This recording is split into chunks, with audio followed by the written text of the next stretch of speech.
So hi, it's James from Momentus, and I'm interviewing someone that I've met over the last couple of years. We actually met at a networking event. We've subsequently done a bit of work together. I've interviewed him before, he's interviewed me before, and we're here again today, but with a specific focus on thinking about health as it's Men's Health Week. I know he's gone through a very interesting career in the sporting world. He's come out of that, and obviously he's now kind of living from a business perspective and trying to kind of navigate that change from sport into business, going from kind of being more physically active into more mentally active. And I just wanted to talk with him around kind of what health means to him. So it's with great pleasure that I introduce Paul Wood. Paul, good morning. How are you doing? Morning, James. Yeah, I'm okay, thank you. Yeah, I'm not too bad. I'm having a pretty relaxed morning this morning. Just got a cup of coffee and I'm chilling out. I'm working later, so I'm going to relax and chill this morning and speak to yourself. Good man. And that's actually, I think we'll probably touch on that a bit. I think finding that balance is really important when you know you've got to work later in the day. It's like, why work first thing in the morning as well? Kind of give yourself that balance. But let's kick things off, and just your perspective when we talk about health. What does that mean to you? I think for me, well, if I go back to my rugby career, and someone was to say, what would health mean to you? It would mean performing optimally. So it would mean in that, I could perform at my best on a continuous basis. That was from a physical point of view. But I know today, and from the things that I've read and the research that I've done, is that, there's a physical side and a mental side to this as well. The mental side, is a big thing for me today. I know that I've got certain characteristics and behaviours that don't necessarily help me mentally. And you spoke about balance, and that's a key thing for me. I think, if to use the analogy of the gym, you wouldn't go to the gym every single day and absolutely kill yourself and train as hard as you can 7 days a week, 365 days a year. Yeah. So why do I think that it's acceptable to do it mentally as well? So for me, if someone was to say to me, what does health look like mentally and physically, it would be performing optimally. And getting that balance. And so let's go back a bit then to your sporting career. I mean, you've obviously in rugby league, you've played for the country, for your country. You've played at a really top level, been in some fantastic finals, an infamous final as well, with a certain injury that you sustained and whilst carrying on. But when that's obviously about that optimum performance and trying to be the very best you can. Do you think at that stage, when you were at the top of your game, that you had that right balance, or do you think it was, was it really difficult to try and attain that? I think physically, it was sort of taken out of our hands really, because we had a strength and conditioning coach, we had a coaching staff around us who would basically plan out, and design these training programs that would, the goal is when you step onto the field, is that you've not done too little through the week, but you've not done too much. So again, it goes back to that balance. So physically, I was probably always, optimally well, unless I sustained an injury. But, mentally, probably didn't help myself I think mentally what I did was, and looking back, I always took a lot on away from my rugby environment. So I had a number of businesses that I was running. I was always trying to get involved in some money-making scheme, because I had this fear of, well, when rugby finishes, that my income is going to decrease, so I need to make as much money as possible. So mentally, sometimes I didn't put myself in a particularly good place, and I suffered on the field as well. But I didn't really do too bad in a rugby environment. My issues always came away from the rugby field. I always felt like I was in control when I was in a rugby environment. So when we started training at 8 a.m. and was in the gym and we was warming up, to, coming away from the training venue at 2 p.m. That was like my safe place to be. And like I say, a lot of it was controlled, but my issues always started away from the rugby because it would take too much on, and mentally it would drain me and it would fatigue me, and sometimes I would ask myself questions: why do I feel like this? Yeah. And were you able to kind of asking yourself those questions? Did you have the answers to that, or did you have to kind of reach out to someone? Could you have reached out to someone at the time? Yeah, I mean, it's like people say: if you don't know, you don't know. You know, you can only do the things that you know. So I did have to speak to people sometimes and say, why do I feel like this? And sometimes it was just a simple case of, well, let's have a look at what you've done over the last week or 2 weeks or 3 weeks. And when you actually review what you've done a hell of a lot. And you've just got to accept that, wow, I've took too much on here. And you don't realise sometimes the actual workload you're taking on. And that can be, dealing with family issues. It can be dealing with finances. It can be dealing with work. It can be dealing with, your social life. So all these things can have an effect and build up on us. There was times where I had to sit down with people and say, I'm feeling a bit shitter today. I feel run down. I'm feeling a little bit in a low mood. So, asking for help and guidance is not a negative thing. It's No. You can only do what you know, and if you don't know something, then ask for help. Totally.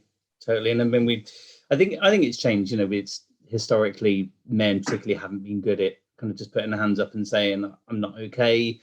I've got questions, but I haven't got the answers. I need some help. I feel imbalanced, whatever it might be. I think it's getting better. I see it from a corporate perspective. As I kind of finished my career, I could see more men opening up more and talking more and accepting that they were burning themselves out and trying to take too much on and weren't getting the balance that we kind of started this conversation with. Do you find in sport that's getting better? Do you because we're here, and I love reading about stories of elite sports people who talk about what you don't see behind the scenes. All you see is the 80 minutes on a pitch or 90 minutes on a football pitch or whatever their sport is. That's kind of your only lens to their life. And so you think they've got it okay. But do you think in a sports arena that sports people are better at kind of just asking questions and asking for help? Yeah, I think there's a couple of things in that. I think, one of the benefits now is that we've got the social media and we've got access to the internet. So, people are speaking about things and it's more accessible now. So, obviously these issues have been around for a long, long time, not just with sports people, but with everyday people. And, it's so accessible now. But for me personally, I'm an ex-professional rugby player. And when I left school, I was uneducated. I left school with 2 GCSEs, one in art and one in woodwork, and that was it. So I didn't think school was important. I didn't like school. I loved rugby. I loved PE. I liked history, and that was about it. That was it. And I was uneducated around certain situations. So I think there's a cultural thing where we tend to think that if we're not working 60 hours a week, then we're not doing it right. And I've learned to grow. And again, this is having access to people, through social media and through the internet, and finding out about how people work and how people respond to different levels of stress, how we're all so different and resilient. So I saw people working 60-hour weeks and thinking that is the norm. But for me, that's not how I don't handle that amount of stress. So I know for me, optimally, I don't work 60 hours a week, and I know that's detrimental to me because I've got so many different things that I enjoy. I've got a family, I've got a social life, I've got my work, and I need that balance. So for me, I use the word optimal. I need to work optimally, and it's about finding what works for you. I'm pretty happy now, and I know we've spoke about having some direction in the past and a career, and having some direction of where you want to go. And I'm quite happy now in the direction that I'm taking. I'm studying to be a counsellor. Brilliant. And also just been accepted to work in a drug and alcohol rehabilitation centre. Now they're my passions. There's a mental side to that, and the psychological side, and that's my passion. And I know for me to work optimally now is that how I need to work. I've found a structure. I've found a game plan, if you want to use that word, in how to learn the information that I need, the amount of hours that I need to spend on it. When I'm going over those hours, then I take a step back and say, look, I'm being a bit extreme with this behaviour, and this is going to be detrimental to me. Now, it may not happen in 2 or 3 days. This may be a build-up of doing it for a month or 2 months. So I need to recognise that situation, and that's been the big thing, is recognition, speaking to people who are more educated than me, learning about this stuff, and not just basing a lot of things on my own opinion. Actually finding out. I think sometimes we speak to people sometimes and they use the word we.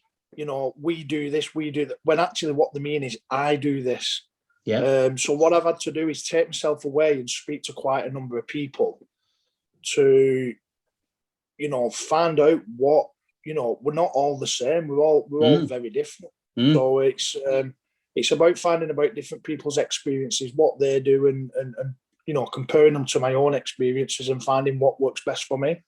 Yeah, that's absolutely right. And it's like you talked around 60 hours, and that it becomes your norm. And I think it matters whether you're in a job in a corporate environment, or whether you're running your own businesses, you're surrounded by people who are like you, doing something similar, and so it starts to normalize what you feel you should do. So I see everyone in the office at 7:30. I better be in at 7:30 in the morning, and nobody leaves until the big director's left at 7 in the evening. So I better stay around till 7. Suddenly that's 12 hours, and there's your 60-hour week. And so when do you get time for the balance? When do you get to go to the gym, to exercise, to sit still, do nothing, be with your family, have your social life, follow a hobby, a passion?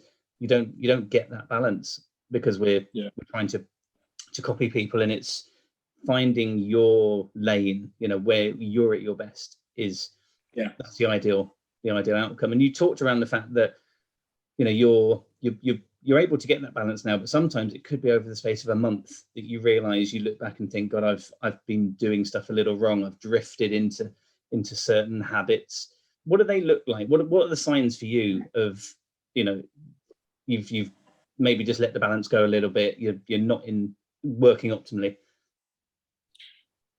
Extreme behaviours, tunnel vision, when I'm constantly looking at one thing and just focusing on that one thing. And don't get me wrong, there's times when I have to do that, but I go back to the word extreme. It's when it becomes apparent that I'm not bothered about anything else, I'm not focusing on anything else, and everything else is just pushed to the side. And I can do that with a number of things. I can do that with my work life, I can do that with my social life, my family, the gym. Sometimes I start a new gym program and all I'm focused on is that. Everything evolves around the gym. I've got to get in peak optimal shape for for nothing these days, to be honest, just to look good in my underpants, really. But again, this comes from a learning and educating myself about recognizing these behaviors in me. So I talk a bit about we are all so different, and it's a very subjective topic, this, because I've just been speaking to someone regarding how resilient we are as people and what we can handle. And it's easy for me to use in a rugby context, but in rugby we wouldn't expect everybody to cover the same distance in a training session, because each person has a body that is unique to them, and they're so resilient in different ways. And some people can break down if they cover over 4 kilometres a session. Some people can break down if they cover 8 kilometres a session. So there's quite a big difference there. Now, for me, there's no difference mentally as well. So the workload that I can handle and the social life that I can handle might be completely different from James Perryman's resilience and so on. So again, this is where I've had to speak to a lot of people and understand what they're doing. It's quite, I'm not a lazy person by all means, but for me, my expectations of the effort and the levels of hours that I need to work has changed considerably. You know, I no longer think that I have to be the first person in an office and the last one to leave to have a productive day and to succeed and achieve my goals. So again, that's just for me, and I work better when I have that mindset. Now, I have worked with people who have worked 14-hour days, 14-hour days, 7 days a week, and seriously, it doesn't bother them. But they find it odd that other people can't do that. Well, it's just that your resilience and your passion for that job is completely different from mine. Yeah. So it's quite subjective when we speak about this stuff, and I can only speak for myself. Yeah, and I think that's a great thing is people listening now will be hearing your version and your story, and they should, you know, I'd encourage them to listen to lots of other people, talk to lots of people, because that's what you've got to learn from. And it's not so much learning so Paul Wood is, you know, can sustain 8 hours a day. James Perryman can sustain 9. John Smith can sustain 11. You know, who do I want to be like? It's like, why? What makes them able to do that? Because we are all different. And I was on a podcast, or recording a podcast yesterday actually, and we were talking about burnout and talking about how much sleep you should get. And most human beings need at least 7 hours sleep in order to be able to perform optimally. I think it's 1.4% of the population can survive on less. They could survive on 4 hours, 5 hours.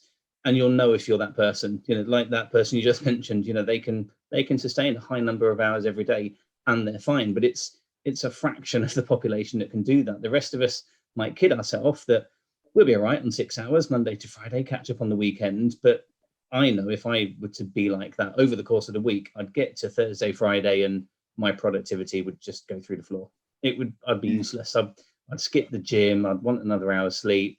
I'd sit looking at one email for an hour without sending it. Just, it's pointless. I'm better off doing what you said right at the beginning of this interview of saying, you know what, I'm having a lazy morning, the relaxed morning, because I'm working harder later and I'm finding that balance. So you know you're going to be productive for that same amount of time in the day, albeit it's going to start later and finish a bit later. Yeah, that's great. And that's 100%. I completely agree with what you're saying there. And you know, I'm glad you said that about sleep, because sometimes you can look at these internet gurus who talk about, you know, you get up at 5 o'clock in the morning, 5 a.m. club and stuff like that. It doesn't work for me. Nope. I've tried it. You know, I've tried it, and it was counterproductive to my day. Yeah. I am the type of person who likes to go to bed a little bit later and get up a little bit later. I need 7 hours minimum sleep to carry out the duties that I need to do throughout the day. So, you know, I am one of them people. I'm definitely not 1.4%. I think you said that needs less than 7 hours sleep. I just can't do it. And you know, I've done the, you know, when I used to travel over to Yorkshire, you know, getting up at 5 a.m. every single morning. I was on the M62 at 5 a.m. just so I could get to work on time, because any later I'd be hitting traffic. So detrimental for me, really was. But yeah, it's about finding what works for us as people. You know, it's such a subjective matter, this, and you know, listening to different accounts of different people and experimenting and finding what works for you. You know, you talked about me having a lazy day this morning. The reason that I'm doing that is because yesterday I was up at 7 a.m. and I was studying. I was finishing my induction online for the drug and rehabilitation centre that I'm going to be working in. Then I went over to Manchester to do Betfred on the rugby league preview and look at the games over the weekend. And then from there, I went over to a seminar talking about positive influences in people's lives. So my day started at 7 a.m. and I got home about 9:30. Then I had to take the dogs out, and then by the time I'd sat down and I'd had my tea and I got in bed, it was 10:30. So 7 a.m. to 10:30, I was pretty active throughout the day. Yeah. So for me, I've recognised that. Yeah. That's earned me a lazy morning. So this morning I can have my coffee. You know, I speak with yourself. I'll go and take the dogs out for a walk for an hour, and I'm just going to chill before I head over to Featherstone to do another talk later. An offload session. So this is about, you know, planning and making sure that I'm not doing too much, because I could quite easily sit down today studying my counselling course, which again is an online course, and absolutely bombard myself with more work if I wanted to. But again, that's a learning curve for me. I can't do that today. I've got too much on later. I'm driving over to Featherstone, which is an hour and 40 away, doing a talk, and then I've got to drive back later at night. So I don't want to fatigue myself. I want to be able to give the people who are going to be there tonight, the best service I possibly can, and I can't do that under fatigue. No, totally. And you talked about planning, and I think that's what's important when it comes to helping ourselves and our health. That we don't plan in just a packed day. And again, this came up on this podcast yesterday when I talked around kind of how do I manage myself, having gone through burnout. What did I learn from it? One of the key things was just not to overcommit and not to pack too much stuff in, and not think we're a superhero and that we can just jump from one thing to another, even if they're quite varied and we're passionate about them. It takes up mental power to think, right, 1 minute I'm talking to, for use your example, some people around kind of overcoming and getting past drug abuse and alcohol abuse. And then I'm going to drive for an hour. So I've got to concentrate on the road for an hour. Then I'm going to talk, at Betfred and look at the rugby league and what's coming up and the matches coming up. So I've got to think about that solidly. And that's tiring. And it could be a short space of time, but the mental power it takes up. So I think when we're planning a day and even a week, and certainly I look a week ahead, I look at each day and think, right, is it feasible? What am I doing? Have I planned enough time in? If I'm preparing for a talk I'm giving, have I allowed myself enough time to do that prep? I'm driving to an event. I know it's an hour away, but do I allow 2 hours to stop to get a coffee? There might be traffic, etc. Then I do the event. I might meet with people afterwards. We might chat like you and I did years ago. That's maybe another half hour. Then I've got to travel. I've got to plan realistically so that I don't end the day feeling behind, feeling like there's still 10 things that I wanted to try and do and thought I could do. Because that's where that stress comes in. That's where my mental health starts to take a bit of a battering when I've planned too much in and I've set myself up to fail, basically.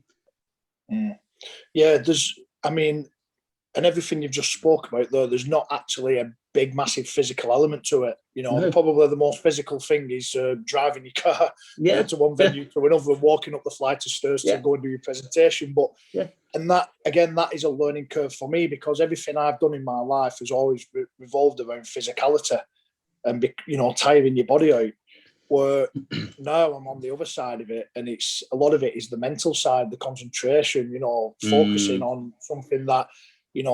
I've got to prepare now, and I've got to drive, or it takes a level of concentration to drive if you don't want to crash your car and seriously injure someone. So all these things regarding the physical, the psychological side, and the thinking around what we do, it tires you out. It does tire you out. It's completely foreign to me when I first started doing it, because I didn't realise how much it tires you out by just using your brain.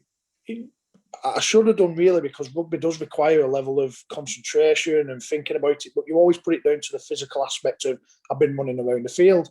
The thinking of stuff and the preparation and the visualization of doing something right takes a lot of energy. It takes a lot of strength to do that. So, again, learning curve that just because I may be sat down all day does not mean that I'm not working. Absolutely. And I think that's the thing. And that's why I kind of began this with, what does health mean to you? Because there's mental health and there's physical health. And I find when I talk to a lot of people, they're trying to do everything and get a balance of everything in their life. And that might be sport and fitness and health. And then they're also thinking about kind of how they're doing their job and progressing their career. And then their mind is taken up by worrying about finances and trying to manage their emotions when they're feeling really stressed or feeling angry or whatever it might be, and have a social life and be at home, to be a parent, to be a partner, husband, wife, etc. And it's draining mentally and physically. And I think that's why it's health. Mental health is one part of it, physical health is another. And for me, they go hand in hand. When I start my day at the gym and doing what I can for that physical health side of it, that sets me up very well for the day to then be mentally healthy and to approach my day really well. I know if I miss that gym or even swap it, and I think I've got so much on, I better get onto those emails or that presentation or whatever at 6:30 in the morning, it's not going to be a great day because I've just not got that balance right. Yeah. No, I completely agree with what you just said there in terms of mental health and physical health. They're not. It's not you work one without the other. It sort of comes together as one, and Yeah. and it's just health. But we can sort of, focus on one, the physical side by going to the gym and forgetting about the mental health. But like you say, you've got to work on them both. And look, it goes back to the individual. Some people are more resilient regarding physical strength. Some people will go into a gym and fire out 1,000 burpees in a gym, and somebody will fire out 10, and the guy who's fired out 10 is more fatigued than the one who's yeah, I'm the 10 now, definitely. I can't get up and down off floor like I used to. But again, levels of resilience and what we can tolerate, and so some people will focus on the physical side more than the mental, but some people need to focus on the mental more than the physical. And I would probably say that I need to focus more on my mental and emotional side than my physical. The physical side is, it just comes natural to me. And I think that's just because I've always trained in the gym. Like I say, rugby career, it's always been planned and prepped for me. I just do it automatically. So I'll go to the gym this afternoon and do a quick workout. And, I don't have any issue doing with that. Sometimes I forget about the mental capacity of where I'm at. And again, looking at my day yesterday, and to sit here today and just have a lazy day is me looking after my mental health. That's what I do. But again, that's just for me. Some people may be listening to this and think, lazy bastard. I work 60-hour week. That's fine. If that works for you, that works for you. But what I'm saying is my experience and my story tells me that does not work for me.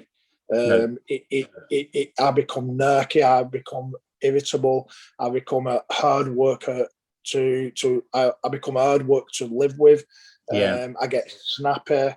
I don't perform at the best that I know I can perform at. So there's all these little, messages that I've taken over the years to realise this. But again, some will relate to it, some won't. Yep, totally. And I think, as we kind of bring this to a close, what I really liked about what you said was learn from others, listen to others, talk to others, and find out what is your version. If it's a 60-hour week, it's a 60-hour week. If you're part of that 1.4%, great. Enjoy having 4 hours sleep. Most of us can't. We need at least 7. But that's, productivity is the key thing. You can, if you're productive and if you're performing optimally, you can get as much done, achieve as much in 40 hours as someone can in 60 if they're not working optimally. It's about finding your thing. And that's it. And look, I'm not sat here saying that there'll not be weeks where I have to work 60 hours. But what I'm saying is that, when that does happen, then I'll have a look at, pulling that back at some point and recognising that, do you know what, last week I went a little bit extreme. I focused completely on my work. I need to take a little bit of time out now. I need to spend some time with my family. I maybe need to go to the gym.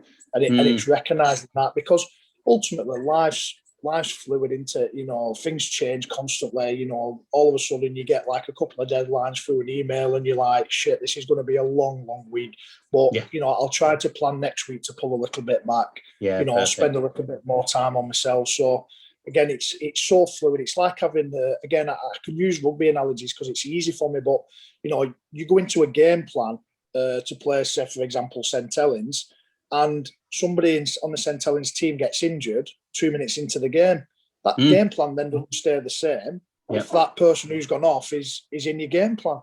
So it changes, and that's how I deal with life. It's like you've got a game plan, and it's susceptible to change. If things change during your day, then you've got to evolve with it. But I say this on every. You said about educating yourself and speaking to people, and I always use this expression. It's one I try and live by anyway, is that a wise man learns from his mistakes, but a wiser man learns from somebody else's mistakes. And if you can use the experience of other people, then that is a great teaching tool. We don't have to experience some of the things other people have experienced if, we're willing to listen, like yourself. You've gone through burnout. If I wasn't to listen to your story, then why I could possibly potentially go through it myself. So learn from your mistakes and what you're sharing with people, which is fantastic. Paul, what a perfect way to wrap this up. I was going to ask you for your advice, but I think you've wrapped it up there with that saying. I love that. I think that's going to stick with me. Paul, thank you for your time, for your input, for kind of just sharing what your view is and your approach in terms of remaining healthy, performing optimally, and your version that other people can learn from, and they can be wiser men and wiser women and wiser people, and learn from your story and other people's to be as healthy as they can be. So thank you for your time again. Great to catch up, and I hope you have a fantastic rest of the day.